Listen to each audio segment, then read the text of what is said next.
Hello student, very good morning to all, and today we start a new topic, that is the non-crystalline or the amorphous form. In my previous video lecture we have seen that the crystalline solid जिसमें हमने diamond, graphite और fullerene के बारे में देखा था, और हमने इसमें ये देखा था कि डायमंड, ग्राफाइट एंड फुलेरिन का it is a which have a what fix type of a arrangement. Element का जो अरेंजमेंट होता है, एटम का जो अरेंजमेंट होता है, वो एक फिक्स टाइप का होता है। लेकिन बात करते हैं जब हम लोग एमॉर्फस सॉलिड की, तो that time we have seen the here arrangement of the carbon atom is not a regular. उसका जो एमॉर्फस कार्बन एटम जो होते हैं, एमॉर्फस कंपाउंड का, वहाँ पे फिक्स मतलब कि रेगुलर अरेंजमेंट नहीं था। Now the what is mean by the irregular arrangement. Irregular arrangement मतलब कि क्या? अगर हम लोग इरेगुलर अरेंजमेंट की बात करते हैं तो उस समय पे आपको बताती हूँ कि ये आपका, सपोज समझ लो ये आपका एक सॉलिड कंपाउंड है, ओके। और यहाँ पे आपका एक एटम यहाँ पे है, एक एटम यहाँ पे है, एक यहाँ पर है, एक यहाँ पर है, एक यहाँ पर है, एक यहाँ पर है।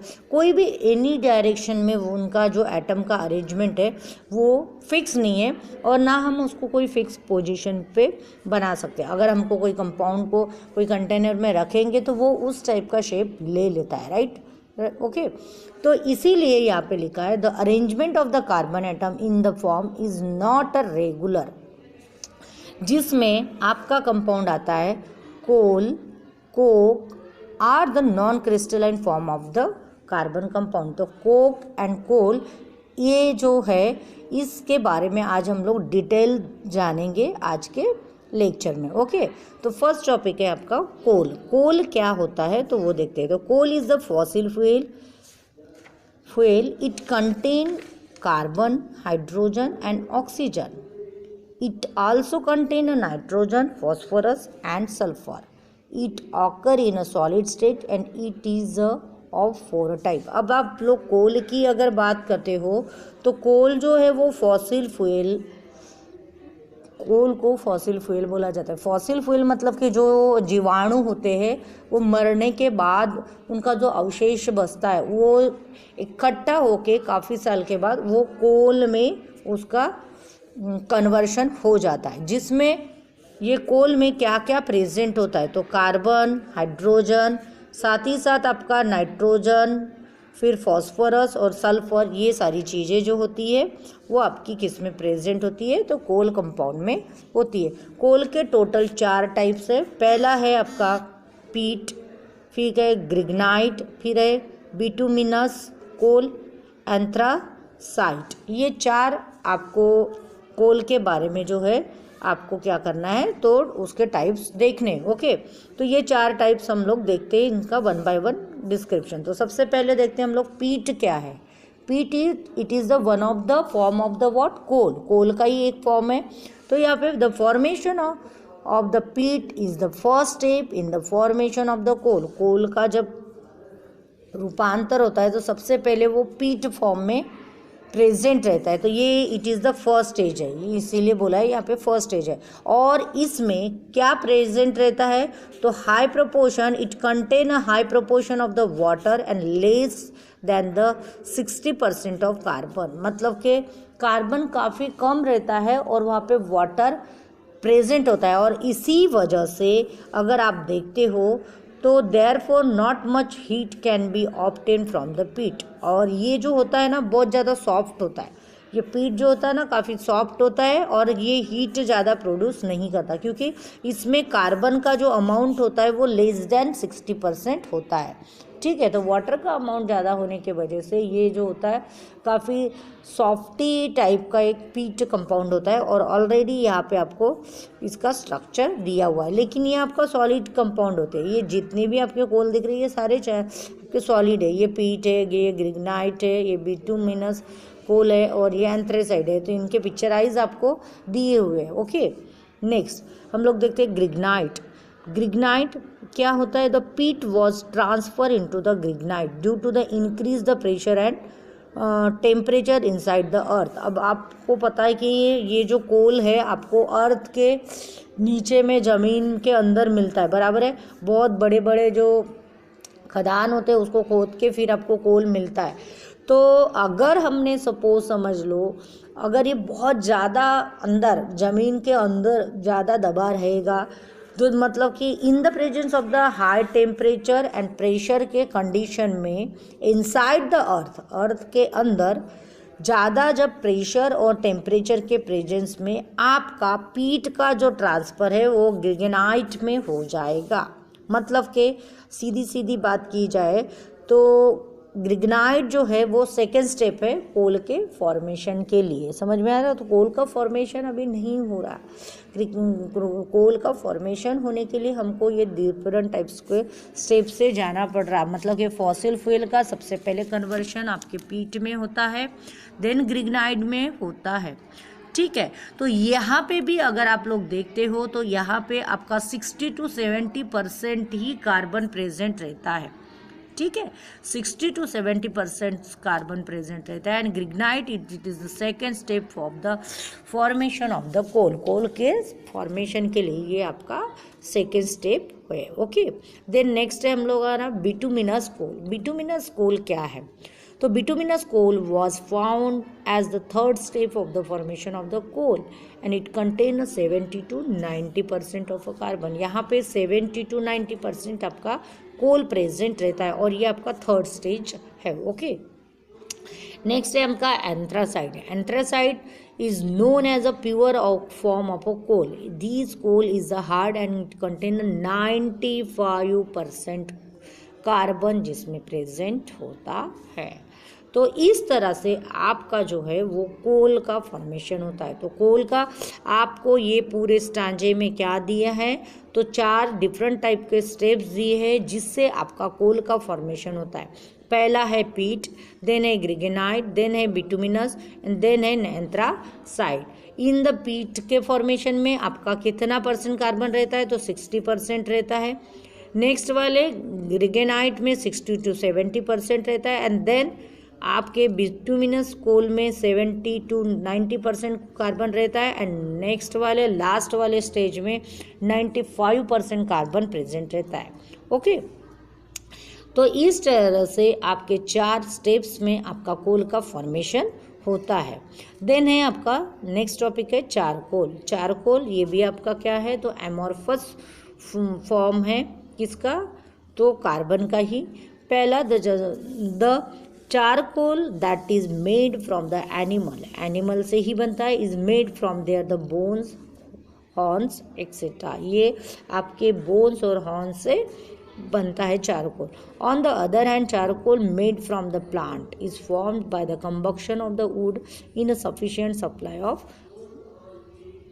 एयर। अभी आपने पता है कि घर में अगर हम लोग क्या करते हैं, लकड़ियाँ वगैरह जलाते हैं तो आपको पता है कि उसमें से कार्बन डाइऑक्साइड गैस बाहर निकलती है और जो कोयला होता है, मतलब कि लकड़ियाँ जलाने के बाद जो हमारे पास बचा हुआ जो कंबस्टिबल वुड का जो मटेरियल रहता है उसी को हम लोग क्या कहते हैं? तो चारकोल कहते हैं। ओके, अब आप लोगों के दिमाग में आ रहा होगा कि चारकोल भी ये कार्बन का ही टाइप है, कोल भी आपका ये कार्बन का ही टाइप है और नेक्स्ट हम लोग देखेंगे कि कोक ये भी आपका क्या है? तो कार्बन का ही टाइप है। ओके, आगे देखते हैं। तो uses of the coal, coal का क्या क्या यूज़ है? सबसे पहला यूज़ है it is use as a fuel in a factories and homes. हम लोग घर पे जलाने के लिए फैक्ट्री, बड़ी बड़ी जो फैक्ट्रीज होती है वहाँ पे भी हम लोग इसको हीट प्रोड्यूस करने के लिए, हीट की जब जहाँ पे ज़रूरत होती है तो एज अ फ्यूल करके हम इसको यूज़ करते हैं। ओके, पहले के ज़माने में आपने देखा होगा कि कोयले पे रेलगाड़ी वगैरह चलती थी, राइट? तो तब आपका ये कोल काफ़ी ज़्यादा यूज़ होता था।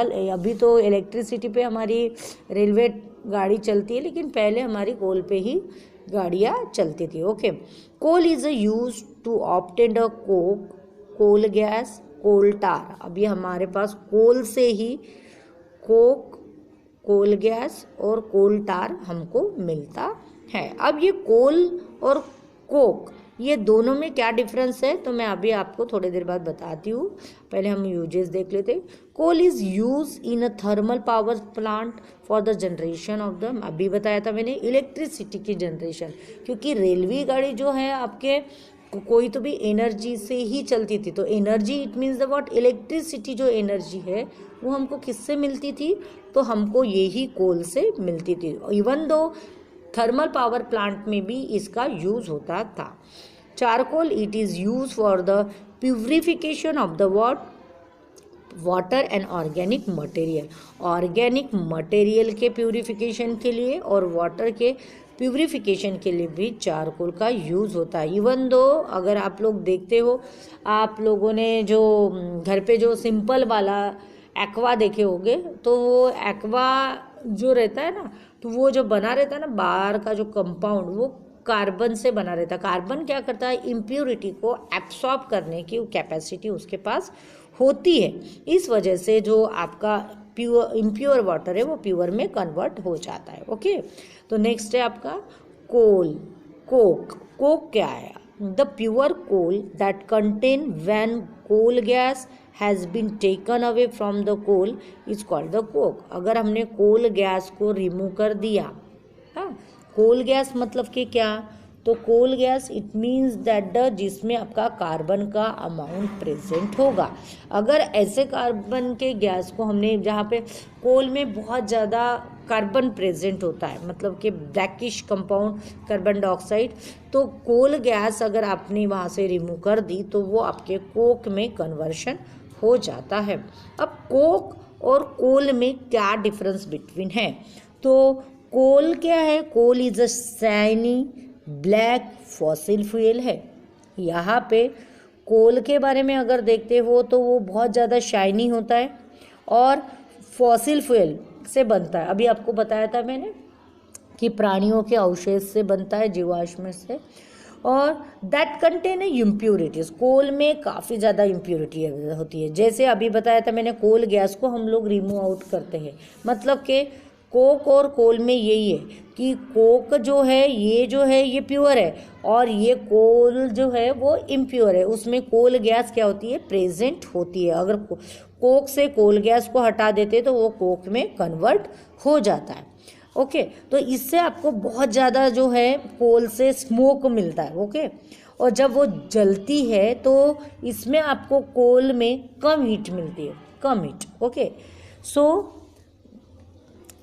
इट कंटेन व्हाट, कोल जो है वो आपके पास ब्लैकिश शाइनी फॉसिल फ्यूल है और which contain a what impurities and emit the smoke when they burn or produce the less heat than the what, Coke से वो लेस हीट प्रोड्यूस करती है।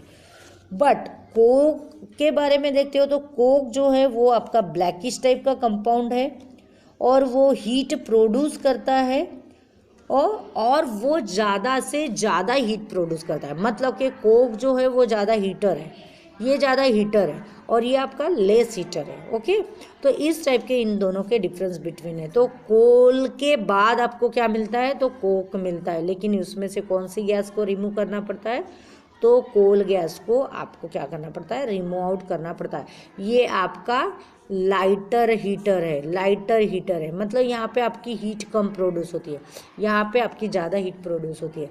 यहाँ पे इम्प्योरिटीज़ गैस प्रेजेंट होती है, यहाँ पे इम्प्योरिटी गैस प्रेजेंट नहीं होती है। ओके, हाँ, नेक्स्ट देखते हैं हम लोग क्या, तो नेक्स्ट है आपका यूज़ ऑफ द कोक का कहाँ का यूज़ होता है, तो ये भी डोमेस्टिक फ्यूल में यूज़ होता है। घरगुती घर में हम लोग जो ईंधन यूज़ करते हैं ना, तो शेगड़िया वगैरह पुराने ज़माने में आपने देखा होगा, तो घर में जो खाना बनता था वो कोक से ही बनता था। Coke it is use reducing agent के तरह भी, हम लोग केमिकल रिएक्शन जब करते हैं तो it is use as a reducing agent की तरह भी वो क्या करता है, वर्क करता है।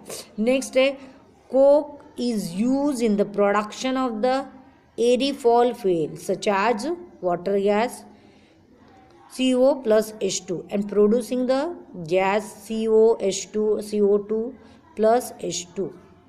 अगर आप लोग यहाँ पे देखते हो तो कोक जो है वो आपका एरिसोल फ्यूल की तरह वर्क करता है, एरिसोल फ्यूल प्रोड्यूस करता है, साथ ही साथ वाटर गैस प्रोड्यूस करता है। वाटर गैस मतलब कि क्या, कि ऐसी गैस जो कि आपको सिंथेसाइज कंपाउंड देता है। सिंथेसाइज इट मीन्स व्हाट, जैसे कि मिथेनॉल की बात करते हैं, मिथेनॉल का वगैरह प्रोडक्शन जहाँ पे होता है, सिंथेसिस होता है ऑर्गेनिक कंपाउंड, ये जो है वो आपको वाटर गैस से प्रोड्यूस होता है। इसी को हम लोग क्या कहते हैं, तो वाटर गैस कहते हैं। वाटर गैस मतलब कि क्या, it is the combustion of the what, carbon monoxide plus hydrogen and synthesise the what, syn gas. Syn gas मतलब कि क्या, तो मिथेनॉल, मिथेनॉल वगैरह का जो प्रोडक्शन होता है वो आपका वाटर गैस से होता है। वाटर गैस मतलब कि कार्बन मोनोऑक्साइड प्लस हाइड्रोजन का कॉम्बिनेशन। ओके, ठीक है, तो यहाँ पे हम लोग रुकते हैं और नेक्स्ट टाइम हम लोग नेक्स्ट टॉपिक देखेंगे। Okay, thank you.